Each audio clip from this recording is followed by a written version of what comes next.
Inside Man is when we start to unpack Oz playing two sides. He's playing the Maronis and he's playing the Falcones. Sophia walks into a very misogynistic situation. I mean, the mob's never been very friendly to women, and rarely are women inside the room. And so you realize how difficult this is for her. She's coming back home and not feeling welcome. Home is its own form of jail for her. We get the sense that the story that everyone else tells about Sophia isn't necessarily the right story, but it is the one that has stuck. At the beginning of 102, Sophia walks in and Oz sees somebody that he can align himself to. He's always playing all these different characters to his advantage and switching, on a dime. There's you in there, calling the shots. Oz is still trying to navigate his way through the aftermath of Alberto's death. As he's doing that, he realized that he can leverage the Maroni family as a tool in order to gain more power. One ends where he gives Sal his ring back, but he's actually setting Sal up to have to take the fall for Alberto Falcone's death. And meanwhile, he's promising the drops business to the Maronis. I claim Alberto, you make good on the drops you promised. Sal's easily manipulated. He knows Oz is up to something. What is it you're really after, Oz? Sal looks like he's in control and he knows exactly what he's doing and trusting Oz, but Mrs. Maroney knows better. Sal fell in love with a woman from Iran, and she learned to love his Italian culture. To me, that felt more unique and made it more specific than other depictions. Obviously, Sal was so smitten by her, he's obsessed with her, he loves her still, and he's replaced his entire Italian mafia family with the Persian mob, which I just think is so terrifyingly original.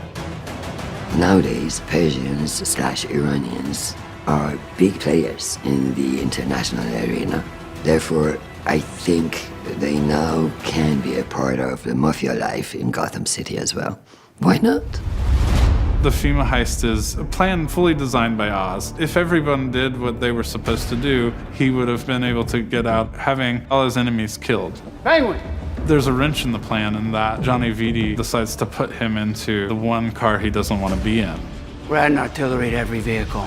It's your operation means you're on the truck. He can no longer operate from the sidelines. He has to make a choice, kill all of the Maronis or kill all the Falcones. Let's head out! So for FEMA Heist, our team developed these flash guns where they look like regular guns, but they have an enormously bright camera flash that could be triggered by the actors so that they can wield it and feel that flash of light as they pull the trigger. We felt this was a really unique approach to doing gunfire because for safety, it helps us not use real guns on set.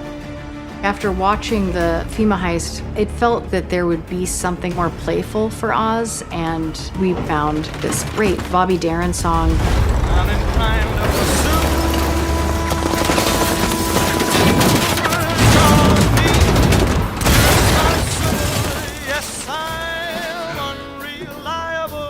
Call Me Irresponsible seemed so perfect for how violent the sequence was. Castillo! I'm inclined to pursue. Castillo, let's go! Let's go!